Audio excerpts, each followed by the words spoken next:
Welcome to Pugazhakkam channel. இன்னும் TNPSC exam வர்றதுக்கு இன்னும் 76 நாட்கள் தான் இருக்குது. இன்னும் படிக்க ஆரம்பிக்கலைன்னா இனிமேல் இருந்தாவது படிக்க ஆரம்பிச்சிருங்க. படிக்க ஆரம்பிச்சுன்னா கண்டிப்பாக அந்த எக்ஸாமில் நம்ம வந்து ஸ்கோர் பண்ணிடலாம் ஈஸியாக. சரி, நம்ம இன்னைக்கு என்ன பார்க்க போகிறோம் அப்படின்னா 6ஆம் வகுப்பில் இருக்கிற இரண்டாம் பருவத்தில் இருக்கிற செயல் பகுதி. அது எல்லாமே வந்து டிஎன்பி எக்ஸாமுக்கு இன்றைக்கி நம்ம பார்க்க போகிறோம். செயல் பகுதி ஃபுல்லாமே இன்றைக்கி பார்க்குறோம். சரி, வாங்க பார்த்துக்கலாம். ஃபஸ்ட்டு வந்து என்ன செயல் பகுதி பார்க்குறோம் அப்படின்னா மூதுரை வந்து என்ன சொல்லுவாங்கன்னா மூத்தோர்கள் கூறும் அறிவுரை அப்படின்னு சொல்லுவாங்க. மூதுரை எப்படி சொல்லுவாங்க? மூத்தோர்கள் கூறும் அறிவுரை சொல்லுவாங்க. இந்த மூத்தோர்கள் கூறும் அறிவுரையை எழுதியவர் யாருன்னா மூத்தவரான ஔவையார் எழுதியிருக்காங்க. இந்த மூதுரையில என்ன சொல்லியிருக்காங்க அப்படின்னா, ஒரு மன்னருக்கும் ஒரு கல்வி கற்றவருக்கும் ஒப்பிட்டு ஆராய்ச்சி சொல்லியிருக்காங்க. இதுதான் மூதுரை. இதுல என்ன சொல்லியிருக்காங்க வாங்க பார்க்கலாம். இப்போ மன்னனும் மாசற கற்றையினும் சீர்தூக்கின், அது மன்னனும் மாசறன குற்றம் இல்லாமல் கற்றோரும் சீர்தூக்கின் அப்படின்னா ஒப்பிட்டு ஆராய்தல் அப்படின்னு அர்த்தம்.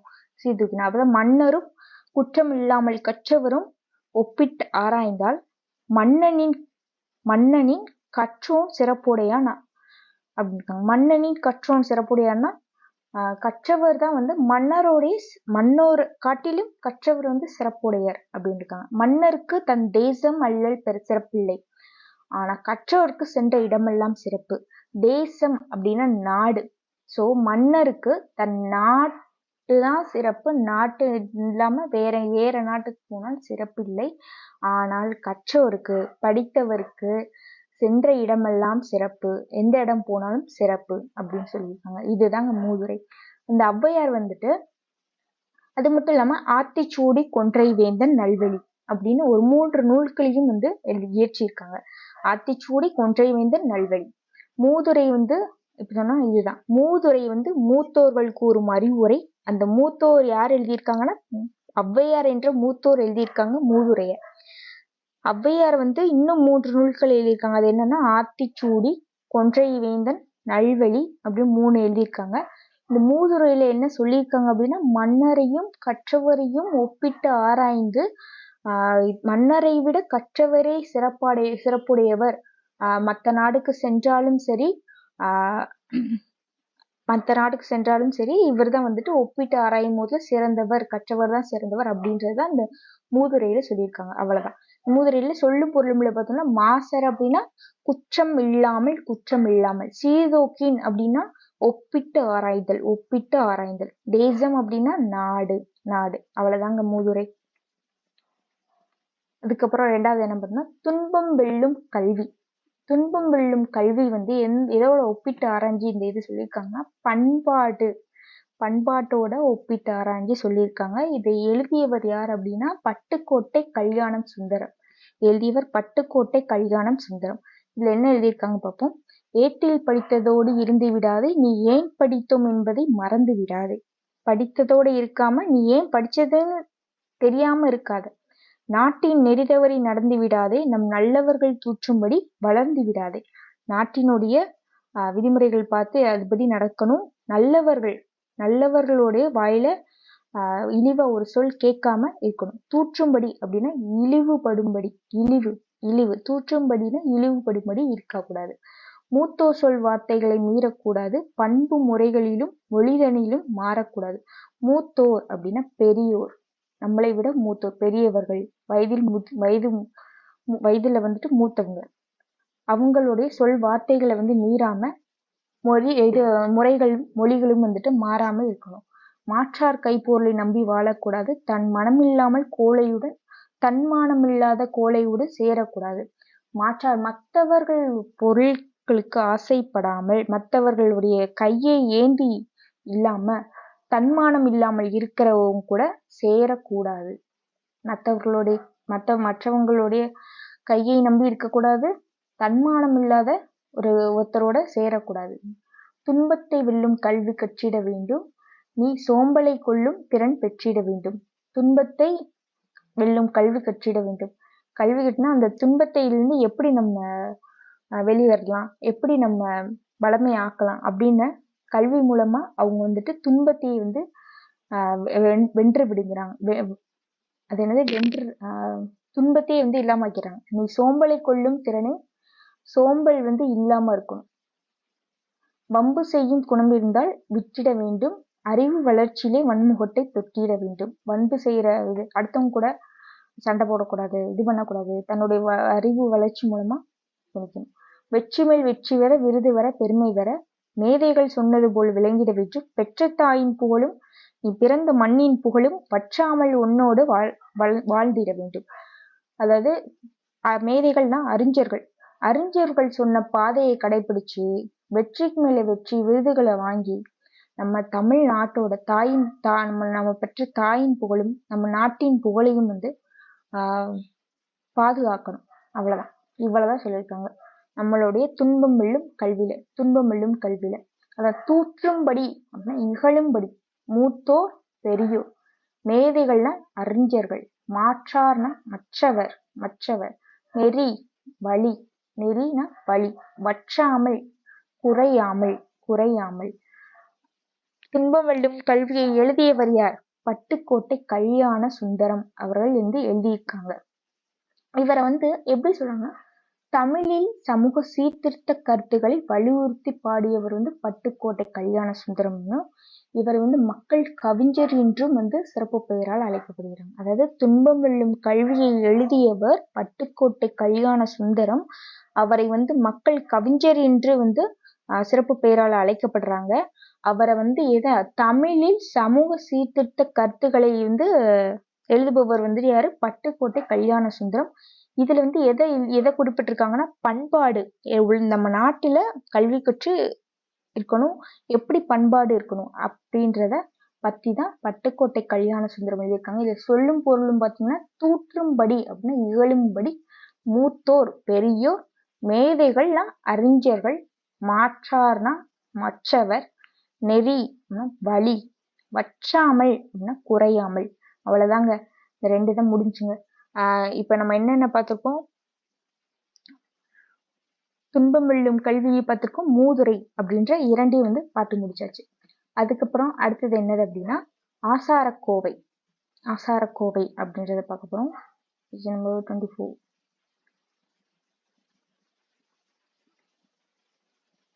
ஆசாரக்கோவை. இந்த ஆசாரக்கோவை அப்படின்றது எதை பத்தி சொல்லுது அப்படின்னா ஒழுக்கம் பத்தி சொல்றது. ஆசாரக்கோவை நற்பண்புகள் பத்தி சொல்றதுதான் ஆசாரக்கோவை. இந்த ஆசாரக்கோவை எழுதியவர் யார் அப்படின்னா பெருவாயின் முள்ளியார் என்றவர் எழுதியிருக்காங்க. இதுல என்ன சொல்லியிருக்காங்க அந்த பாட்டுல அப்படின்னா நன்றி அறிதல் அப்படின்னா பிறர் செய்த உதவியை மறவாமல் இருக்கல். அதுதான் நன்றி அறிதல். நம்மளுக்கு செஞ்ச உதவியை நம்ம மறக்காம இருக்கணும். அதுதான் நன்றி அறிதல். பொறையுடைமை அப்படின்னா பிறர் செய்யும் தீமைகளை வந்துட்டு பொறுத்து கொள்ளுதல். பிறர் செய்த தீமைகளை பொறுத்து கொள்ளுதல், அதுதான் பொறையுடைமை. இன்சொல்னா இனிமை சொல்லோடு இனிமை சொல்லோடு இன்னாத எவ்வுயிர்க்கும் செய்யாமை கல்வியோடு வந்து எவ்வுயிர்க்கும் தீமை துன்பம் செய்யாமல் இருக்க. இன்னாத துன்பம் செய்யாமல் இருந்து கல்வி அறிவை பெறுதல். ஒப்புரவு ஆற்ற அறிதல் அறிவுடைமை நல்லினத்தாரோடு நாட்டல் இவையொட்டும் சொல்லி ஆசார விட்டு.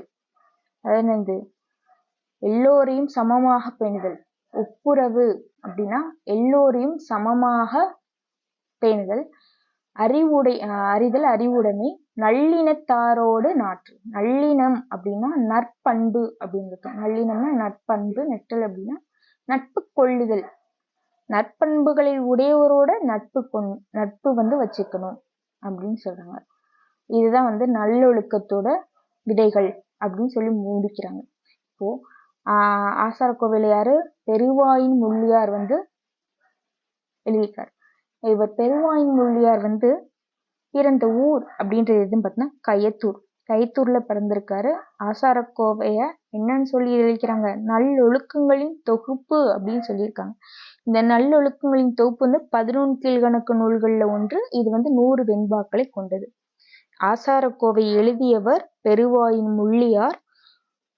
முள்ளியார். அவர் வந்து கயத்தூர் ஊரை சேர்ந்தவர். இதோட பொருள் வந்து ஆசாரக்கோவைன்னா நல்லொழுக்கங்களின் தொகுப்பு. இது வந்து 11 கீழ்கணக்கு நூல்கள்ல ஒன்று 100 வெண்பாக்களையும் கொண்டுள்ளது. இதுல வந்து என்ன சொல்லியிருக்காங்க, ஒழுக்கத்தை பற்றி சொல்லியிருக்காங்க. இதுல வந்து சொல்லும் பொருளும் அப்படின்னு பார்த்தீங்கன்னா, நன்றி அறிதல் அப்படின்னா பிறர் செய்த உதவியை மறவாமை, ஒப்புரவு அப்படின்னா எல்லோரையும் சமமாக பேணுதல், எல்லோரையும் சமமாக பேணுதல், நல்லிணம்னா நற்பண்புகள், நட்பு கொள்ளுதல், நட்பு கொள்ளுதல். இவ்வளவுதாங்க. அடுத்து நெக்ஸ்ட், கண்மணியே கண்ணுறங்கு. கண்மணியே கண்ணுறங்கு அப்படின்றது ஒரு வாய்மொழி இலக்கியம், வாய்வழி மொழி இலக்கியமாக வந்ததுதான் கண்மணியே கண்ணுறங்கு. இந்த கண்மணியே கண்ணுறங்குல சேர சோழ பாண்டிய இவங்க 3 பேரையும் 3 பேர் மாதிரி தந்திருக்கணும் அப்படின்னு சொல்லிட்டு ஒப்பிட்டு வந்து இந்த பாடலை வந்து பாடியிருப்பாங்க.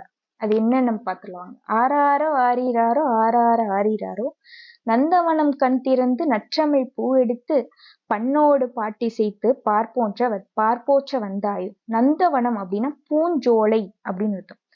நற்றமிழ் செந்தமிழில் பூஞ்சோலையில ஒரு பூ எடுத்து, பண்ணோடுனா இசையோடு அப்படின்ட்டு, பண்ணா இசை, பண்ணோடு பாட்டி செய்து பார்ப்போற்ற வந்தாய். பார் அப்படின்னா உலகம் போற்ற வந்தாயோ. பார்னா உலகம், இல்லைன்னா பார்த்தோம் நந்தவனம்னா பூஞ்சோலை, பண்ணோடுனா இசை, பார்னா உலகம். வந்தாயோ தந்தத்திலே தொட்டில் கட்டி தங்கத்திலே பூ இழைத்து. இழைத்து அப்படின்னா பதித்து அப்படின்னு அர்த்தம். இழைத்துனா பதித்து. தங்கத்திலே பூ பதித்த தொழில் கட்டி செல்லம்மாய் வந்த உதித்த சேர நாட்டு முத்தேனே. சேர நாட்டு முத்தேனே. முத்தேன் அப்படின்றது நம்ம என்னென்ன சொல்லுவோம் அப்படின்னா கொம்புத்தேன், மலைத்தேன், கோஸ்தேன். கொம்புத்தேன், மலைத்தேன், கோஸ்தேன், முத்தேன் அப்படின்னு. நெக்ஸ்ட், இது வந்து சேர நாட்டோட ஒப்பிட்டு சொல்லியிருக்காங்க. நெக்ஸ்ட் வாழை, இது சோழ நாடு. சோழ நாடு வாழை இலை பரப்பி வந்தாரை கையமர்த்தி சுவையான விருந்து வைக்கும் சோழ நாட்டு முக்கணியே. வாழை இலை விரித்து வந்தவரை அமர வைத்து அவங்களுக்கு முக்கணியான மா பழ வாழை, இந்த 3ஐயும் வந்து விருந்து வைக்கிறாங்க. முக்கணியானது மா பழ வாழை. இது வந்து சோழ நாட்டுக்கு சொல்லியிருக்காங்க.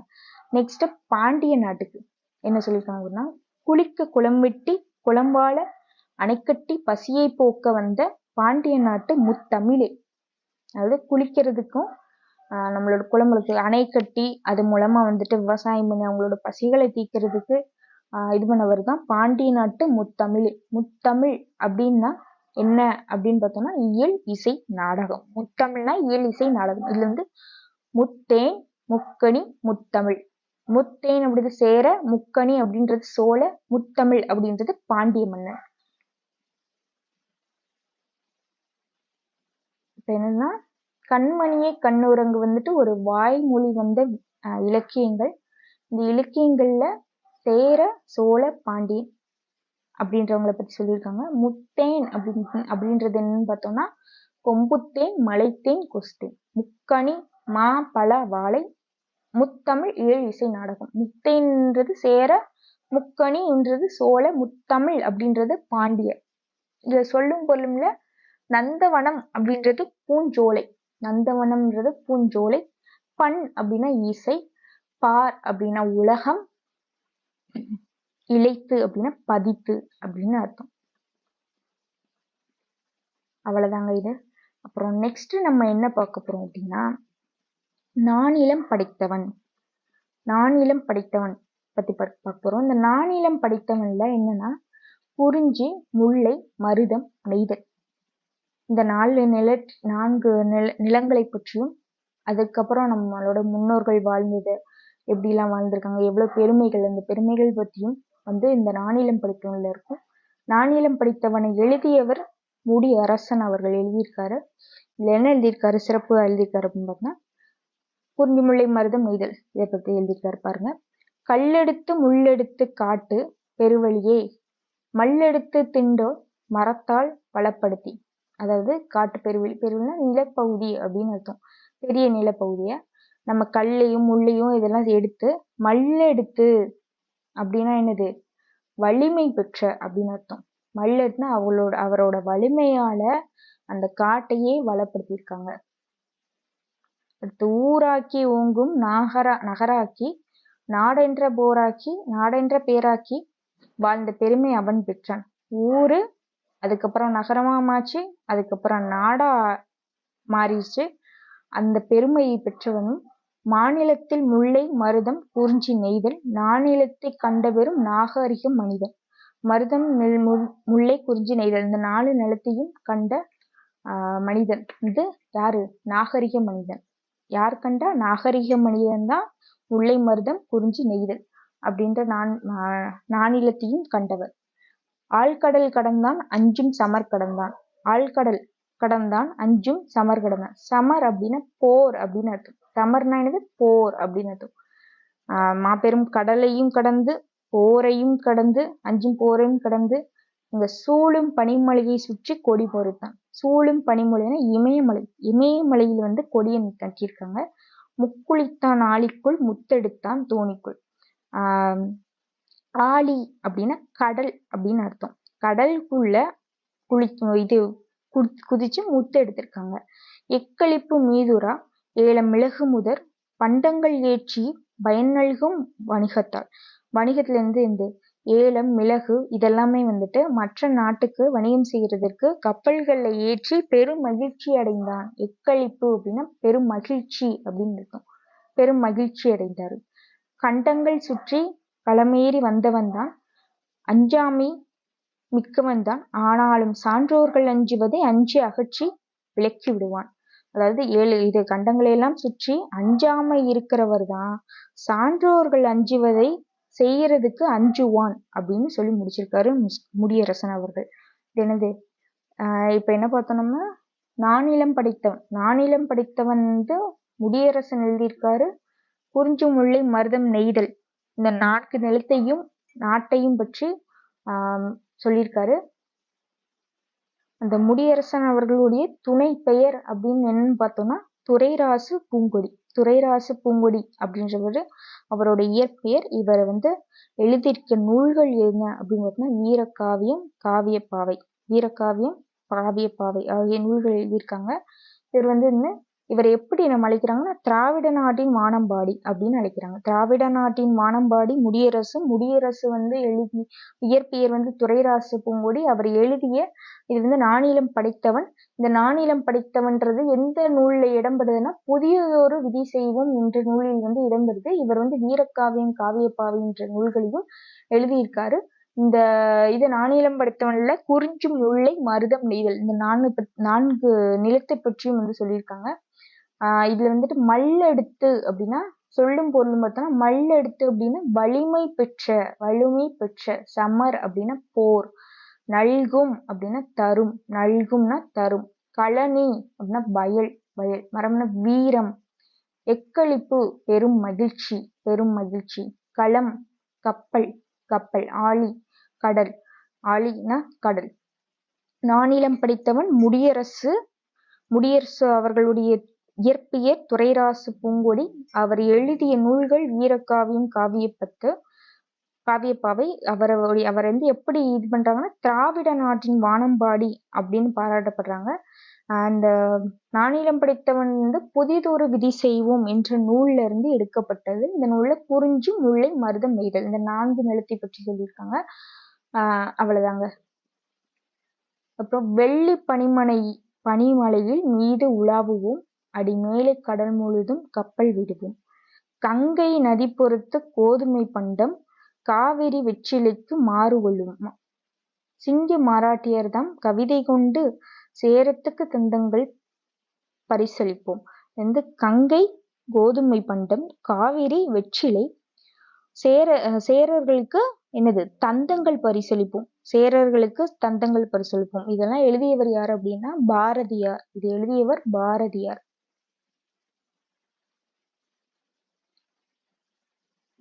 நெக்ஸ்ட் என்ன பார்க்கணும்னா கடலோடு விளையாடு. அதாவது இந்த 6ஆம் வகுப்புல 2ஆம் பருவத்துல 2 இருக்கு. அந்த 2 செயல் பகுதியில இருக்கிறது வந்துட்டு என்னதுன்னா இது வாய்மொழியா வந்ததுதான் ரெண்டுமே. என்னென்ன பார்த்தோம்? ஃபர்ஸ்ட் கண்மணியை கண்ணுறங்கு பார்த்தோம். இப்போ 2வது கடலோடு விளையாடு அப்படின்றத பார்க்க போறோம். இந்த கடலோடு விளையாடு அப்படின்றது அவங்க கடல்ல மீனவர்கள் போகும்போது ஒவ்வொரு இதத்தோட அவங்க பொருத்தி அவங்க வாய்மொழியா அவங்க வந்து பாடல்களை வந்து பாடியிருப்பாங்க. அது என்ன, விடிவெள்ளி நம்பளுக்கு ஐலேசா விரிகடலே பள்ளிக்கூடம் ஐலேசா. விடிவெள்ளி அப்படின்னா விண்மீன்கள் அப்படின்னு அர்த்தம். அது வந்து விளக்காகும். கடலே வந்து பள்ளிக்கூடம் அப்படின்றாங்க. அடிக்கும் மழை நம் தோழன் ஐலேசா அருமை மேகம் நமது குடை ஐலேசா. அலைகள் வந்து தோழனாகவும் மேகங்கள் வந்து குடையாகவும் சொல்லியிருக்காங்க. வெண்மணலை பஞ்சுமெத்தை ஐலேசா விண்ணின் இடி காணும் கூத்து ஐலேசா. மணல் வந்து என்னது, அவங்க படுக்கிறதுக்கு ஒரு பஞ்சு மெத்தையாகவும் இது இடி வந்து என்ன, அவங்க வந்து ஒரு காணும் கூத்துவும் சொல்லியிருக்காங்க. பாயும் புயல் நம்மூஞ்சல் ஐலேசா பனிமூட்டம் உடல் போர்வை ஐலேசா. புயல் வந்து எப்படி இது ஊஞ்சலாகவும் மூட்டம் பனி வந்துட்டு என்னது போர்வையாகவும் சொல்லியிருக்காங்க. காயும் கதிர் சுடற்கூரை ஐலேசா கட்டுமரம் வாழும் வீடு ஐலேசா. கதிர் அப்படின்னா சூரியன், சுடர் அப்படின்னா ஒளி அப்படின்னு அர்த்தம். அந்த சூரிய ஒளி வந்துட்டு கூரையாகவும் அந்த கப்பல் வந்துட்டு வீடாகவும் சொல்லியிருக்காங்க. மின்னல் வரி அரிச்சுவடி ஐலேசா பிடிக்கும் மீன்கள் நம் பொருள்களே ஐலேசா. அரிச்சுவடி அப்படின்னா எனது அகர வரிசை எழுத்துக்கள் அப்படின்னு சொல்லுவாங்க. அரிச்சுவடி அப்படின்னா அகர வரிசை எழுத்துக்கள். அவங்க பிடிக்கிற மீன்கள் வந்துட்டு பொருள்களாகும். முழு நிலவே கண்ணாடி ஐலேசா மூச்செடுக்கும் நீச்சல் யோகம் ஐலேசா. அந்த கடல்ல குதிச்சு அவங்க மூச்சடக்கி இது பண்றது அதான் தியானம் யோகா அப்படின்னு சொல்லியிருக்காங்க. தொழும் தலைவன் பெரும்பானம் ஐலேசா துணிவோடு தொழில் செய்வோம் ஐலேசா. வானம் வந்து அவங்களுக்கு தலைவனாகவும் அவங்க துணிஞ்சு செயல்படுவோம் அப்படின்னு சொல்லிட்டு ஐலேசான்னு இப்படி பாட்டு பாடுவாங்க. இதான் வந்து கடலோடு என்னது விளையாடு.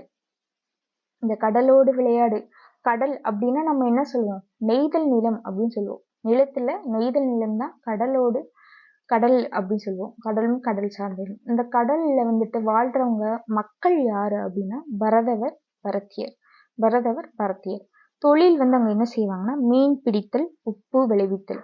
மீன் பிடிப்பாங்க, உப்பு விளைப்பாங்க. அங்க இருக்கிற பூ என்னது, தாளம்பூ.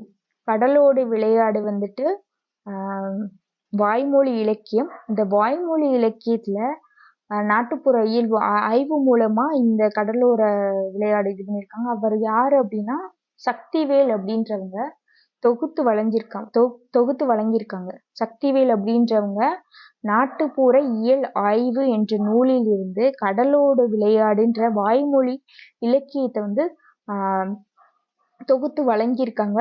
இது வந்து கடல் அப்படின்றதுனால நெய்தல் நிலம் சொல்றோம். நெய்தல் நிலத்துல வாழ்றவங்க யாருன்னா பரத்தியர். இவங்க வந்து மீன் பிடிக்கிறது, உப்பு வந்து எடுக்கிறதுக்கான தொழில் செய்யறாங்க. இங்க வந்து பூ வந்து என்ன, தாளம்பூ அப்படின்றது.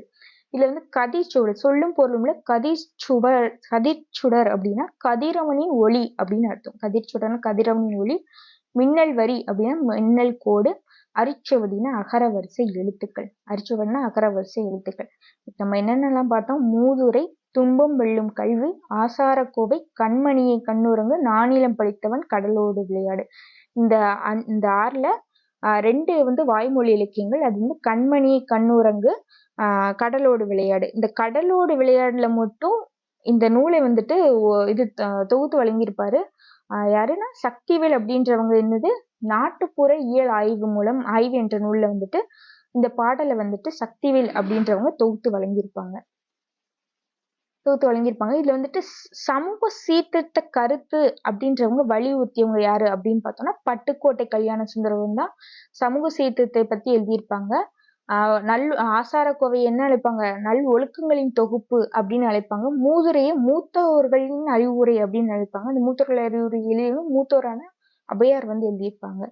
ஆசாரக்கோவை வந்துட்டு சொல்லிட்ட நல்ல ஒழுக்கங்களின் இது.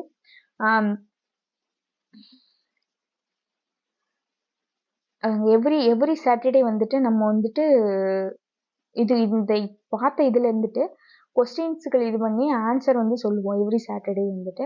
நீங்க அதையும் பார்த்துக்கோங்க. அது பார்த்தீங்கன்னா கொஞ்சம் ஒர்க்கை ரீகால் பண்ண மாதிரி ஆயிரும் நம்மளுக்கு. ஓகே, இந்த இது பிடிச்சிருந்துச்சுன்னா சப்ஸ்கிரைப் பண்ணிக்கோங்க நம்ம சேனலை. அப்புறம் பெல் பட்டனை இது பண்ணிக்கோங்க. அப்படின்னா தான் நம்ம போடுற இதெல்லாம் நோட்டிஃபிகேஷனில் உங்களுக்கு வரும். ஓகே, எல்லாரும் வந்துட்டு